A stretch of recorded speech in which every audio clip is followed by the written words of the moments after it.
Bueno, hola chicos, ¿cómo están? ¿Todo bien? Bueno, espero que todo bien. En esta clase vamos a seguir con la unidad 5. Vamos a ver estrategias para prevenir las enfermedades crónicas no transmisibles. Nosotros ya estuvimos viendo bien qué son estas enfermedades, cuáles las componen, cuáles son sus causas, las transiciones nutricionales, algunos nutrientes y alimentos relacionados, etcétera. Así que lo que ahora vamos a ver son estrategias particulares que se utilizan para reducir la prevalencia de estas enfermedades. Así que bueno, arrancamos.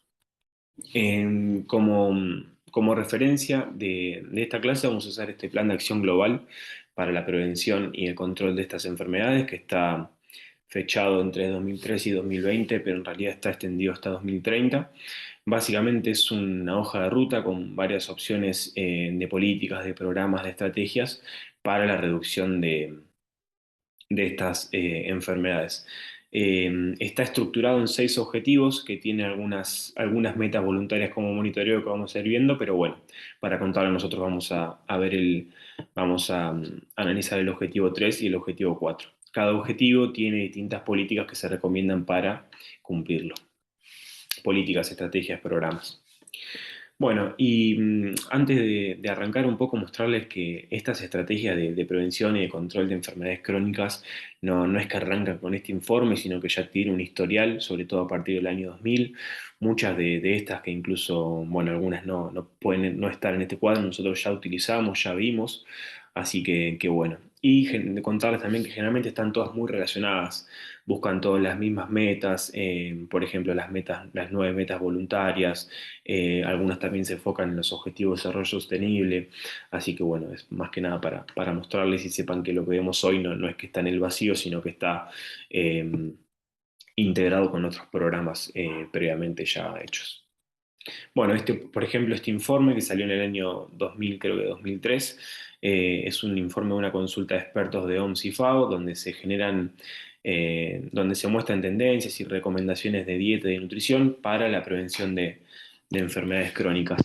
Y es importante porque se usa como referencia para un montón de programas o, bueno, por ejemplo, para políticas de etiquetado, y vamos a ver el- el modelo de perfil de nutrientes de OPS que utiliza esta referencia. Y bueno, después otro ejemplo es de esta estrategia mundial sobre el régimen alimentario y actividad física y salud. Es básicamente los estados, frente a este aumento de la prevalencia de enfermedades crónicas, piden a la OMS una estrategia con distintos programas y actividades y qué realizar. Y bueno, surge esta estrategia mundial que tiene varias recomendaciones. Tiene recomendaciones con respecto a la dieta, cómo lograr un equilibrio energético de un peso normal, limitar la ingesta energética precedente de grasas, sustituir las grasas saturadas por grasas insaturadas, eliminar los ácidos grasos trans, bueno, aumentar el consumo de productos vegetales, limitar la ingesta de azúcares, de sal, etcétera. Y después varias recomendaciones con respecto a la actividad física. Esta estrategia es bastante, se suele volver bastante a ella. Por ejemplo, nosotros vamos a ver hoy, además de la presentación de distintas estrategias, después vamos a ver un documento donde las jerarquiza, donde vamos a ver cuál de las distintas estrategias que vemos, cuál es más recomendada en base a un análisis de costo-eficacia, y vamos a ver que como recomendación general se suele recomendar seguir los lineamientos de esta estrategia mundial. Y bueno, después hay algunas recomendaciones más generales a los estados, como elaborar estrategias nacionales sobre régimen alimentario y actividad física, facilitar información correcta y equilibrada. Por ejemplo, acá podríamos hablar de etiquetado, del marketing, políticas nacionales relativas a los alimentos, políticas fiscales, etc. Vamos a ver que algunas de estas vamos a ver hoy. Así que bueno, ya metiéndonos de lleno en el, en el plan de acción global. Bueno, como les comenté, tiene el objetivo de reducir la carga prevenible y evitable de morbilidad y mortalidad debido a enfermedades no transmisibles. Busca la colaboración y la cooperación multisectorial a nivel nacional, regional y niveles globales. Vamos a ver que hay varias políticas que necesitan de la cooperación de varios sectores, de la industria, del gobierno, etc. Y bueno, que busca que las enfermedades crónicas ya no sean una barrera para el bienestar o el desarrollo socioeconómico. Recordemos que por ahí no, las enfermedades crónicas, además de ser una entidad clínica, son problemas de nutrición pública, porque son una carga socioeconómica para el sistema de salud, son una barrera para el desarrollo, etc. Así que bueno, también hay que abordarlo de manera poblacional y por eso son la presentación de estas estrategias. Que ya más o menos fuimos comentando. Pero bueno, me quería volver a esto de que el plan de acción es una hoja de ruta con 6 objetivos, en los cuales cada objetivo tiene un menú de opciones políticas, de programas y de estrategias para que todos los estados y otras partes interesadas puedan alcanzar las 9 metas globales voluntarias que ya vimos en el informe de situación mundial de OMS, cuando vimos prevalencias, pero también ahora se las voy a volver a mostrar. Bueno, hay algunos principios generales como el enfoque del curso de la vida, empoderamiento de personas y comunidades, cobertura universal de salud, enfoque de derechos humanos, etc. Bueno, acción multisectorial. Bueno, estos son los 6 objetivos de esta hoja de ruta. Nosotros vamos a trabajar sobre todo con el 3 y un poco del 4. Pero bueno, el objetivo 3 es el de reducir los factores de riesgo modificables de las enfermedades no transmisibles y los determinantes sociales subyacentes mediante la creación de entornos que promuevan la salud. Básicamente se trata de reducir los factores de riesgo de estas enfermedades mediante la creación de entornos saludables. Y bueno, después el objetivo 4 que vamos a ver un poco al final de la clase, que es el de fortalecer y orientar los sistemas de salud para abordar la prevención y el control de las enfermedades no transmisibles y los determinantes sociales subyacentes a través de la atención primaria de salud centrada en las personas y la cobertura universal de salud. Bueno, estas son las 9 metas globales que les comenté, perdón que están en inglés, pero no las conseguí, no las encontré en español, pero bueno, las más importantes por ahí son la de una reducción del 30% del consumo relativo de sodio en la población, un 20%, esa que mencioné recién, el número 4. Después la número 6, un 25% de la prevalencia de presión arterial relativa, frenar el aumento de diabetes y obesidad, etc. Bueno, y entonces arrancamos con el objetivo 3. Como les comenté, el objetivo 3 básicamente se basa en reducir los factores de riesgo para para crear entornos saludables que fomenten la salud y busca alcanzar las metas voluntarias 4, 7 y 8. Entonces recordemos que en estos objetivos se plantean varias estrategias, varios programas que sirven para mejorar los entornos y de esta manera reducir los factores de riesgo que llevan a una alta prevalencia de enfermedades crónicas no transmisibles. Entonces, bueno, estas son las políticas y los programas propuestos. La idea es que ustedes también después lean el plan de acción global que va a estar en la bibliografía, pero bueno, nosotros lo que hicimos fue agrupar un poco estos programas y ir mostrando ejemplos, mostrando evidencia, etc. Así que bueno, básicamente serían promover y apoyar la lactancia materna exclusiva durante los primeros 6 meses, la lactancia materna continua hasta los 2 años y la alimentación complementaria. Esto por ahí no vamos a andar mucho porque ya lo vimos la unidad pasada, pero bueno, recuerden la importancia de los primeros 1000 días, la importancia de aprovechar esa oportunidad, esa ventana de oportunidad. Después, reducir la ingesta de sodio en preparaciones como en alimentos, la reformulación de productos alimentarios, ya sea a través de los ácidos grasos trans, los ácidos grasos saturados, o reducir el contenido de azúcares libres, también el contenido de sodio.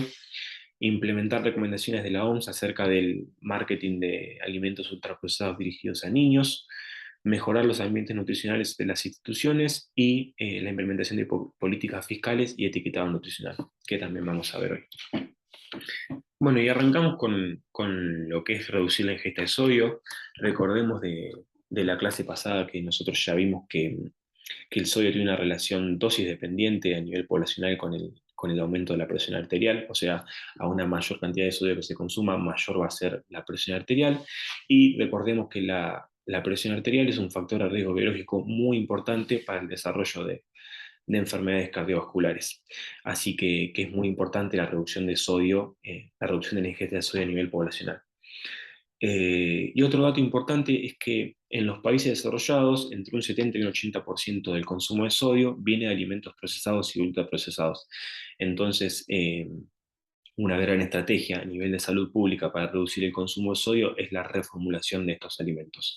Así bueno, remarcar entonces por ahí la importancia de, en la reducción de la ingesta de sodio, reformulación de los productos alimenticios. Bueno, esta imagen que ven ahí es básicamente un resumen de políticas. Esta es un resumen de la OMS en la cual, por ejemplo, agarra ciertas políticas nutricionales, como en este caso la reformulación de alimentos, y hace un análisis, muestra ejemplos, formas de implementarlo, evidencia a favor, etc. Se los comento porque va a estar en la clase, así que para que lo vayan sabiendo. Pero bueno, ¿qué se tienen que acordar acá? Que la ingesta de sodio la ingesta elevada de sodio es muy problemática a nivel poblacional y que un vehículo muy grande del consumo de sodio en la población son los alimentos procesados. Por ende, la reformulación es una política o un programa interesante a implementar. Y siguiendo con el sodio, vamos a ver un poco lo que es la guía Shake, que la guía Shake es una guía técnica para reducir el consumo de sal. Básicamente es un conjunto de opciones y ejemplos de actuación pública basados en el sentido común y en la evidencia que buscan reducir el consumo de sal en la población. Dichas opciones se han elegido porque existen pruebas de su eficacia, si se aplican como un conjunto integral y son de bajo costo como una inversión de salud pública. Básicamente la guía Jake son varios ejemplos y evidencias que están organizados en una guía para poder reducir el consumo de sodio en la población. Son varias recomendaciones y estrategias. Bueno, guía Shake o guía Jake porque son las siglas básicamente. El programa tiene 5 principios, que es, bueno, el primero es el de la vigilancia. Nosotros tenemos que hacer un monitoreo correcto del consumo de sal de la población. Recordemos por ahí lo que vimos en las primeras unidades de tener una línea de base, de medir los progresos. Nosotros tenemos que, si queremos reducir el consumo de sal en la población, tenemos que hacer una medición de antes y después, previo al programa que vamos a implementar y un después, para ver si lo que implementamos tuvo efectos beneficiosos. Después tenemos la movilización del sector, que es lo que hablamos recién de promover la reformulación de alimentos. Recordemos que, de vuelta, que gran parte del sodio que consumimos viene de los alimentos procesados, entonces una gran política es la reformulación de estos alimentos. Después, adopción de normas tiene que ver con varias cosas, pero específicamente también de etiquetados. Tener un etiquetado claro va a facilitar la toma de decisiones. Conocimiento, una educación alimentaria con respecto a la importancia de reducir el consumo de sal. Y los entornos, básicamente mejorar los entornos en los cuales nos movemos, que tenga que ver obviamente con el consumo de sal, ¿no? Por ahí una política de este tipo sería la de la reducción de los salarios, reducir la disponibilidad de sal en comedores escolares, por ejemplo. Básicamente mejorar los entornos. Eh, bueno, esto es como una proyección de la guía Jake que muestra la posible repercusión en las enfermedades cardiovasculares y costo estimado de implantar el programa en 23 países de ingresos bajos y medianos. Fíjense que tiene que un 15% en la reducción de consumo de sal previene una mayor cantidad de muertes de enfermedades cardiovasculares que un 20% de la reducción en la prevalencia de tabaquismo, e incluso es mucho más barato a nivel de costos.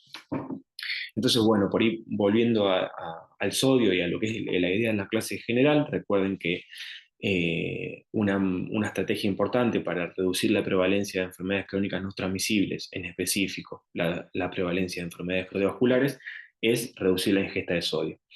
Maneras de hacer esto: la reformulación de alimentos. Recuerden que es muy importante porque una gran cantidad de sodio que se consume en la población va a venir de estos alimentos. Así que vayan teniendo en cuenta por ahí la idea de la clase, que es ir viendo qué estrategias van a prevenir eh, estas enfermedades. Bueno, siguiendo con otro tipo de estrategia, vamos a ver políticas de etiquetado.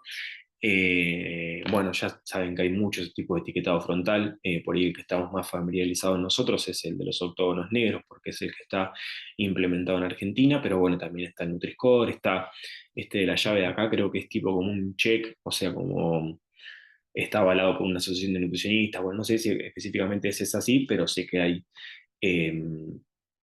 sé que hay etiquetados de ese tipo.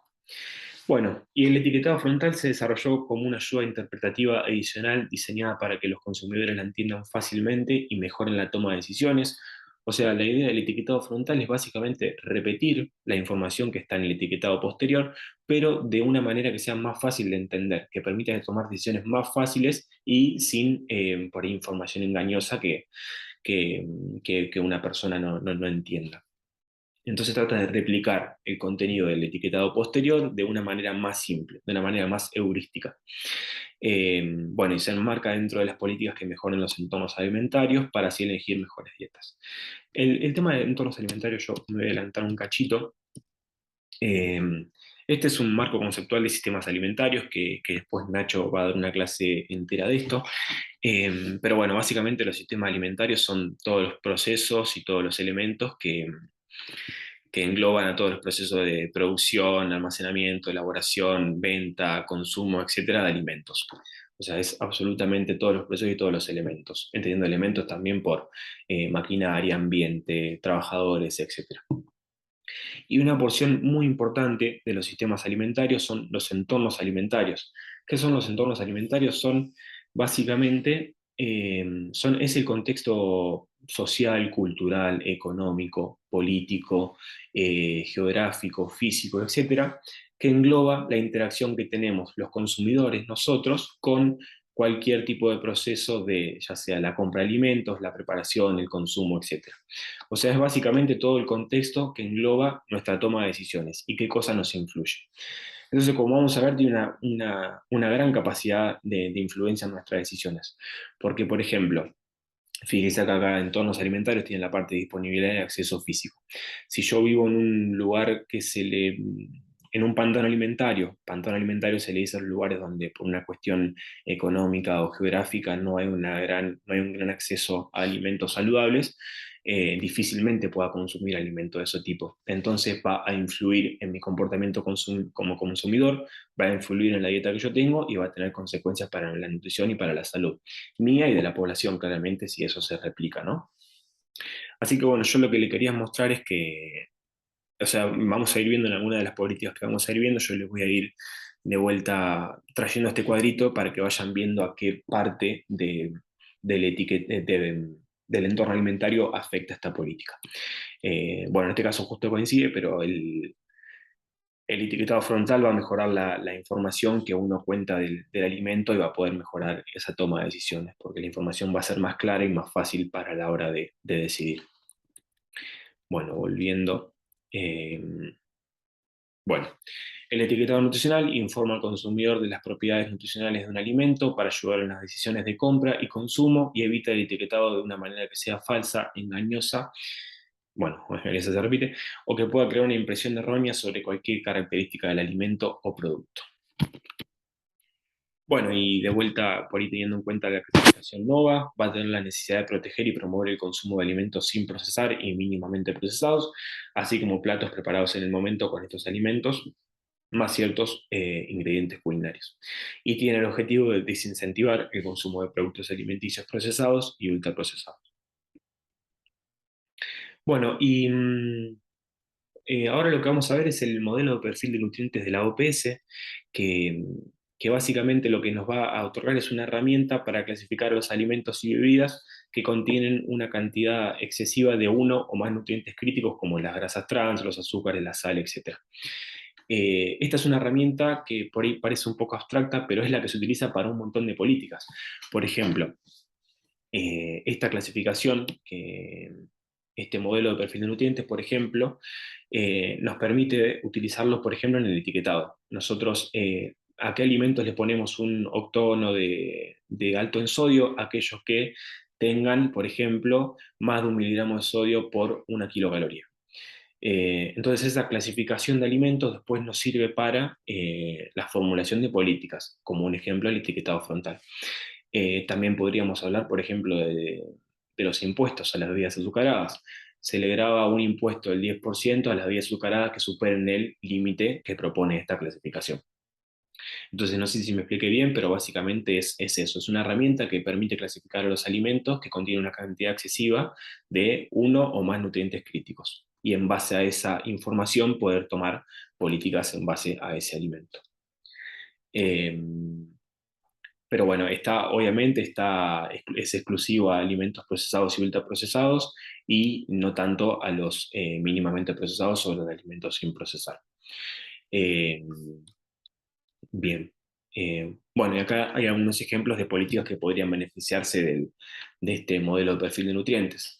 Establecimiento de restricciones a la comercialización y promoción de alimentos y bebidas poco saludables en niños, o sea, el marketing orientado a niños, es como les contaba recién, por ejemplo, prohibir el marketing de ciertos alimentos que contengan más de este límite de nutrientes, ¿no?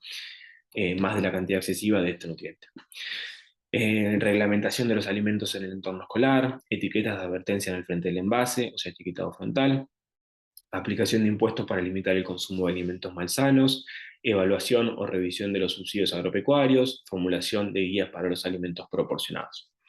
Eh, pero bueno, o sea, es una herramienta de clasificación que es ampliamente utilizada en varias políticas. Bien, bueno, y ahora vamos a ver un poco de marketing orientado a marketing de alimentos ultraprocesados orientados a niños. Nosotros ya vimos que la obesidad infantil es un problema bastante importante, que tenemos altas prevalencias, sobre todo en América Latina, en países como Argentina, como en México, y un gran vehículo de este problema es el entorno alimentario actual, que se caracteriza por una creciente disponibilidad, accesibilidad, asequibilidad y marketing de alimentos con un alto contenido de grasas saturadas, de grasas trans, azúcares y sal, y por lo general son alimentos ultraprocesados. Bien, entonces la evidencia es inequívoca de que los niños altera sus preferencias, elecciones, compras e ingesta de alimentos. Bueno, de vuelta, o sea, yo acá lo que quería mostrar es cuando hablamos de sistemas alimentarios y entornos alimentarios, dónde va a afectar el marketing de alimentos, o sea, va a infectar en lo que es a infectar, perdón, también va a afectar a lo que es la promoción y la publicidad y la información.